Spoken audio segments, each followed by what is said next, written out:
نحمده ونستعينه ونستغفره ونؤمن به ونتوكل عليه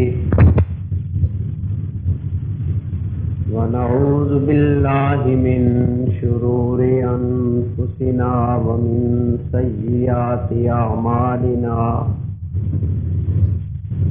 من يهده الله فلا مضل له ومن يضلل فلا هادي له ونشهد أن محمدا عبده ورسوله قال تبارك وتعالى في الكلام المجيد والفرقان الحميد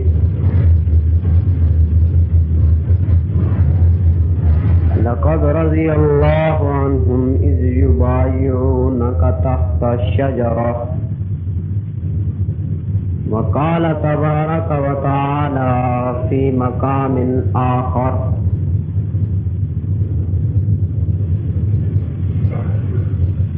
وَإِذْ قُلْنَا لِلْمَلَائِكَةِ اسْجُدُوا لِآدَمَ فَسَجَدُوا إِلَّا إِبْلِيسَ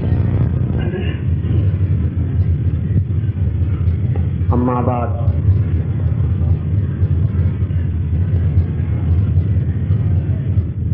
معزز سامعین گرامی قدر،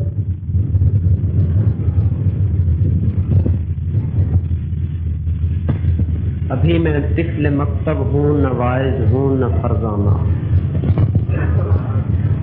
ابھی میں طفل مکتب ہوں، نہ واعظ ہوں نہ فرزانہ.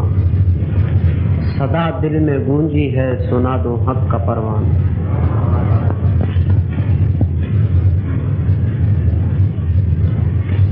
یہ غازی یہ تیرے پراسرار بندے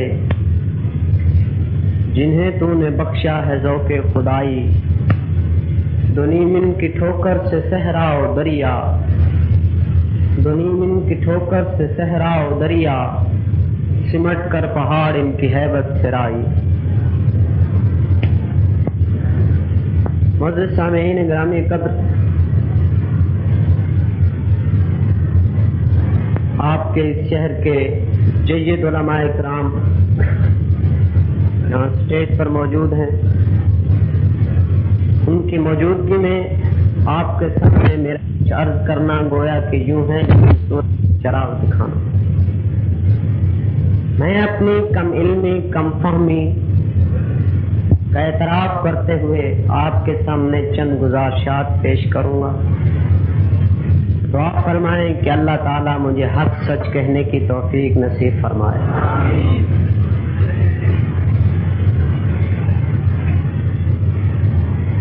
دنیا کے وجود میں آنے سے قبل ہی اس کے اندر دو گروہ چلے آ رہے ہیں، ایک حق کا اور دوسرا باطل کا. جب اللہ جل شانہ نے حضرت آدم علیہ السلام کو پیدا فرمایا اور فرشتوں کو حکم دیا کہ آدم علیہ السلام کو سجدہ کرو، تو ابلیس نے نافرمانی کی.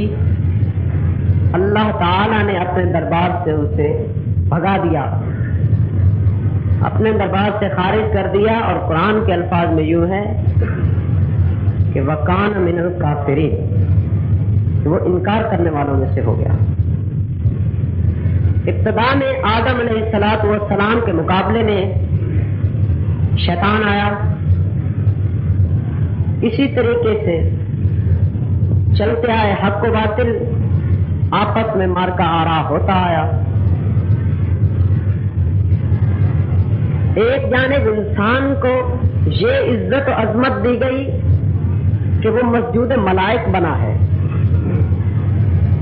دوسری جانب اس کی یہ ذلت و رسوائی ہے کہ اسے جہنم میں ڈالا گیا. ایک طرف اس کی یہ عظمت ہے کہ اس کے لیے دریا میں رستے بنا دیے گئے، دوسری طرف اس کی یہ ذلت ہے کہ اسی دریا میں اسے ڈبو دیا گیا. ایک طرف انسان کے لیے یہ عظمت ہے کہ اسے آسمان پہ اٹھا لیا گیا، دوسری طرف انسان کی یہ ذلت ہے کہ اسے زمین میں دھنسا دیا گیا. ان دو گروہوں کے درمیان کہ ایک انسان کو فرشتوں سے سجدہ کروایا جا رہا ہے، ایک انسان کو جہنم میں ڈالا جا رہا ہے، ایک انسان کے لیے دریا میں رستے بنائے جا رہے ہیں، ایک انسان کے لیے اسی دریا کو حکم دیا جا رہا ہے کہ اس کو غرق کر دے، ایک انسان کے لیے آسمان پر اٹھانا ہے، دوسرے انسان کے لیے زمین میں دھمسانا ہے۔ اس کے درمیان صرف اور صرف ایک ہی پیمانہ ہے، صرف اور صرف ایک ہی امتیاز ہے، اور وہ ہے توحید کا۔ جس نے توحید کو مانا اسے فرشتوں سے سجدہ کروایا گیا، اس کے لیے دریا میں رستے بنائے گئے، اسے آسمان پہ اٹھایا گیا۔ جس نے نہیں مانا اسے دریا میں غرق کیا گیا، جس نے نہیں مانا اسے زمین میں دھمسایا گیا، جس نے نہیں مانا اسے دربار سے بھگایا گیا۔ الغرض حضرت آدم علیہ السلام سے لے کر حضور صلی اللہ علیہ وسلم تک 1,24,000 کم و بیش انبیاء و رسل تشریف لائے۔ جہاں نبی اور رسل آتے رہے، ان کے مقابل میں کفار و مشرکین بھی آتے رہے۔ جو لوگ انبیاء اور رسل کے ساتھ مل گئے وہ فلاح پا گئے، جو ان سے کٹ گئے وہ غرق ہو گئے، ذلیل و رسوا ہو گئے۔ آخرکار اس کائنات کے بنانے کا مقصد، اس کائنات کو وجود میں لانے کا مقصد، جس وجہ سے اس کائنات کو بنایا گیا، جس کی وجہ سے اس کائنات کو وجود ملا، جس کی وجہ سے زمین و آسمان پیدا کیے گئے، جس کی وجہ سے سورج و قمر بنایا گیا، جس کی وجہ سے یہ سب ہم موجود ہیں، اس ہستی کو مبعوث فرمایا گیا، اور وہ ہے ہمارے اور آپ کے نبی حضرت صلی اللہ علیہ وسلم، جن کے بارے میں قرآن نے کہا وما ارسلناک الا رحمۃ للعالمین، کہ آپ دونوں جہانوں کے لیے رحمت بن کر آئے ہیں، جن کے بارے میں قرآن نے کہا ما کان محمد ابا احد من رجالکم ولکن رسول اللہ وخاتم النبیین، کہ آپ آدمیوں میں سے کسی کے بھی باپ نہیں ہیں، بلکہ آپ اللہ کے رسول ہیں اور آخری نبی ہیں۔ آپ صلی اللہ علیہ وسلم کو اس دھرتی پر مبعوث کیا گیا۔ آپ نے ابتداءً توحید کی دعوت دی، شرک سے روکا لیکن خفیہ طور پر۔ پھر بعد میں اللہ تعالیٰ کا حکم ہوا کہ اے میرے نبی اب اس دعوت کو اعلانیہ کرو۔ حضور صلی اللہ علیہ وسلم نے اعلانیہ توحید کی طرف بلانا شروع کر دیا، شرک سے ہٹانا شروع کر دیا، بتوں کے خلاف بولنا شروع کر دیا، کافروں کو ان کے کافر کہنا شروع کر دیا، مشرکوں کو مشرک کہنا شروع کر دیا۔ جو لوگ ہٹ آئے وہ توحید پر آ گئے۔ اب جو لوگ حضور صلی اللہ علیہ وسلم کی صحبت میں آئے، حضور صلی اللہ علیہ وسلم کا ایمان کی حالت میں دیدار کیا، آپ کی صحبت میں بیٹھے، آپ کی صحبت حاصل کی، وہ لوگ صحابہ کہلائے، وہ لوگ آپ صلی اللہ علیہ وسلم کے ساتھی کہلائے۔ ان لوگوں نے، ان چند مٹھی بھر نوجوانوں نے، ان چند مٹھی بھر انسانوں نے نبی کا ہر مشکل وقت میں ساتھ دیا ہے، شیب ابی طالب میں بند ہوئے ہیں، بھوک فاقہ برداشت کیا ہے، دوستوں نے تعلقات چھوڑ دیے، کوئی پرواہ نہیں کی، رشتہ داری نے تعلقات چھوڑ دیے، کوئی پرواہ نہیں کی، ماں باپ بولنا چھوڑ گئے، کوئی پرواہ نہیں کی، کافروں نے اذیتیں دی ہیں، کوئی پرواہ نہیں کی، راستے میں کانٹے بچھائے ہیں، کوئی پرواہ نہیں کی، انگاروں پہ لٹایا ہے، کوئی پرواہ نہیں کی، ہاتھوں میں کیل گاڑے ہیں، کوئی پرواہ نہیں کی، گرم ریت پر لٹایا ہے، کوئی پرواہ نہیں کی، سینے پر گرم پتھر رکھے ہیں، کوئی پرواہ نہیں کی، سب کچھ لٹا دیا۔ کیا ان کو حضور صلی اللہ علیہ وسلم سے کچھ غرض تھی؟ کیا ان کو حضور صلی اللہ علیہ وسلم سے کچھ تما تھا؟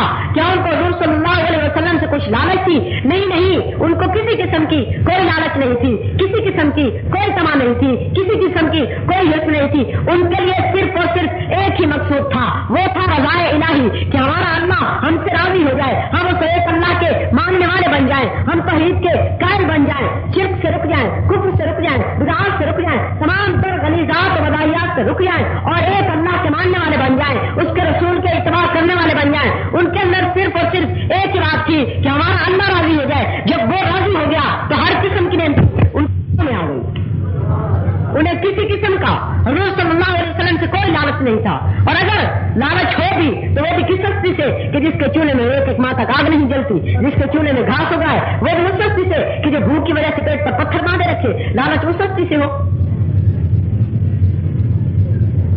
اصحاب رسول صلی اللہ علیہ وسلم نے آپ صلی اللہ علیہ وسلم کا ہر مشکل وقت میں ساتھ دیا ہے، اور واعتصموا بحبل اللہ جمیعا کا مصداق بنے رہے ہیں۔ اللہ کی رسی کو مضبوطی سے تھامے رکھو۔ اللہ کی رسی کیا ہے؟ اللہ کی رسی کوئی وجودی رسی نہیں ہے کہ جس طرح ہمارے عام رستے ہوتے ہیں، نہیں، بلکہ اللہ کی رسی کو تھامنے کا کیا مطلب ہے؟ اللہ کی رسی کون سی ہے؟ اللہ کی رسی وہ ہے جو اس کا اتارا ہوا دین ہے، جو اس کا بھیجا ہوا مذہب ہے، جو نبی صلی اللہ علیہ وسلم کے ذریعے ہم تک پہنچا ہے، وہ رسی ہے جس کو ہم نے تھامے رکھنا ہے۔ اس رسی کو جنہوں نے تھاما ان میں سے کوئی صدیق اکبر بنا ہے، اس رسی کو جنہوں نے تھاما ان میں سے کوئی فاروق اعظم بنا ہے، اس رسی کو جنہوں نے تھامے رکھا اور چھوڑا نہیں ہے ان میں سے کوئی عثمان غنی بنا ہے، جنہوں نے اس رسی کو تھامے رکھا ہے اس کو چھوڑا نہیں ہے ان میں سے کوئی حیدر کرار بنا ہے۔ یہ سب لوگ انہوں نے اس رسی کو مضبوطی سے پکڑے رکھا اور کیا بن گئے؟ کوئی ابو بکر صدیق بن گیا، اس کو صدیق کا لقب ملا، کسی کو فاروق اعظم کا لقب ملا، کسی کو ذوالنورین کا لقب ملا، کسی کو شجاع ہونے کا لقب ملا۔ الگ جو اس کے ساتھ ملتا گیا فنا پاتا گیا، جو کٹتا گیا وہ گلاب بنتا گیا، جو کٹتا گیا وہ بجال بنتا گیا، جو کٹتا گیا وہ برباد ہوتا گیا، اور جو جل لگتا گیا وہ فنا پاتا گیا۔ وہ کون تھا جس نے مسجد نبی کے لیے زمین؟ وہ کون تھا سب کروائی تھی؟ وہ کون تھا کہ ہاتھ پر سب سے پہلے اٹھ لایا ہے؟ وہ کون تھا جس کے لیے جبرائیل خدا کا سلام لایا ہے؟ وہ کون تھا کہ جس نے میرے روما مکہ والوں کے مدینہ والوں کے لیے آزاد کروایا تھا؟ وہ کون تھا کہ جس نے خیبر کا قلعہ توڑا تھا؟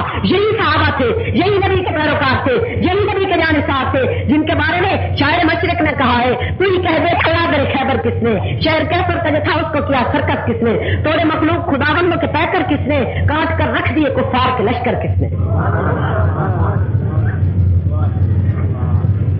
یہ نبی کے صحابہ ہیں جن کی پاؤں کی ٹھوکر سے کیسے اور کس طرح جیسی عظیم سلطنت ہل جایا کرتی تھی۔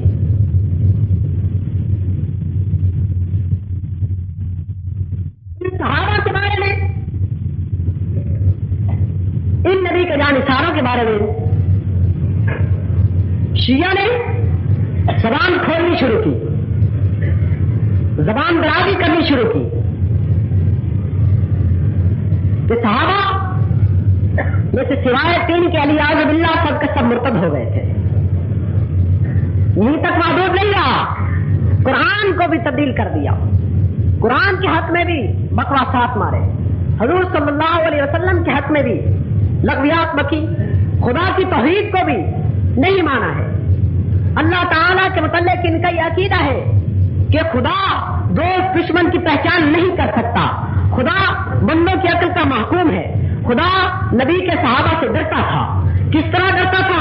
اس طرح کہ قرآن مجید کی آیت ہے سلام علی الیاسین، اصل آیت سلام علی الیاسین، طرز دیکھ اس کا، تبدیلی کرنے کا طریقہ کار دیکھ، انداز دیکھ، کہتا ہے کہ قرآن نے کہا ہے سلام علی آل یاسین، سلام علی آل محمد نہیں کہا، کیونکہ اس خالق کائنات کو ڈر تھا کہ نبی کے صحابہ، نبی کے جانثار اس کو بدل دیں گے، اس کا بیٹا اس کا غیب کر دیں گے۔ قرآن میں تعریف تو کرتا ہے، الزام صحابہ پہ قرآن کو تبدیل تو کرتا ہے، الزام صحابہ پہ قرآن کو نقلی تو کہتا ہے، الزام صحابہ پہ قرآن کی آیت کو بدلے تو، الزام صحابہ پہ الغرض من گھڑت روایات گھر کے اللہ تعالیٰ کے بارے میں اور بکواسات ماری ہے۔ کہتے ہیں کہ خدا کو بدا ہو جاتا تھا، کہ خدا کو ایک چیز کا علم نہیں تھا، پھر اس کو معلوم ہوا ہے کہ جیسے کہ امام جعفر صادق کے متعلق ایک روایت گھڑ کر ان کے ساتھ منسلک کر دی کہ خدا کو ایسا بدا کسی چیز میں نہیں ہوا جیسے میرے بیٹے اسماعیل کے بارے میں ہوا۔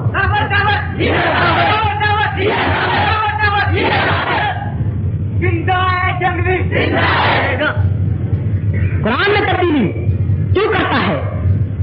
اللہ تعالیٰ کی وحدانیت کا انکار کیوں کرتا ہے؟ کہتا صحابہ کو ہے کہ وہ مرتد ہو گئے تھے، بقاء صحابہ کے خلاف بھاگتا ہے، لغویات صحابہ کے خلاف بکتا ہے، خدا کی توحید میں بھی شریک ٹھہراتا ہے،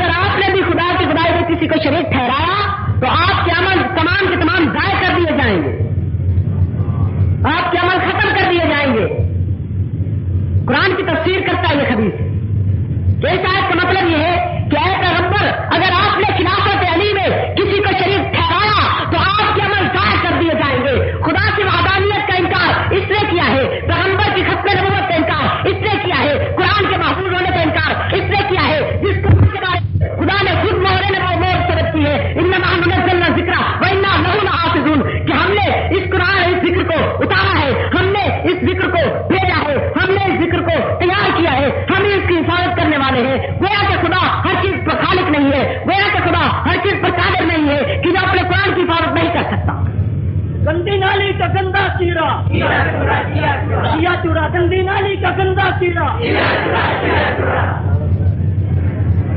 رسالت کے متعلق خمینی ملعون بکواس کرتا ہے کہ علیاذ باللہ حضور صلی اللہ علیہ وسلم اپنے کام میں ناکام واپس لوٹے تھے. وہ پیغمبر کہ جس کو خدا نے معراج کی شہادت نصیب فرمائی، وہ پیغمبر جو نبیوں کا امام ہے، وہ پیغمبر جو خاتم الرسل ہے، وہ پیغمبر جس پر سب سے بڑی قرآن نازل کی گئی، وہ پیغمبر اس کے بارے میں یہ خمینی ملعون بکواس کرے کہ علیاذ باللہ وہ ناکام واپس لوٹے تھے، تو ہم کہیں گے ہمارا دین تھا اور ہے، ہمارا اسلام تھا اور ہے، ہمارا مذہب تھا اور ہے. خمینی مرتد کافر دجال الو کا پٹھا. معراج کی شہادت نصیب فرمائی، وہ پیغمبر جو نبیوں کا امام ہے، وہ پیغمبر جو خاتم الرسل ہے، وہ پیغمبر جس پر سب سے بڑی قرآن نازل کی گئی، وہ پیغمبر اس کے بارے میں یہ خمینی ملعون بکواس کرے کہ علیاذ باللہ وہ ناکام واپس لوٹے تھے، تو ہم کہیں گے ہمارا دین تھا اور ہے، ہمارا اسلام تھا اور ہے، ہمارا مذہب تھا اور ہے. خمینی مرتد کافر دجال الو کا پٹھا.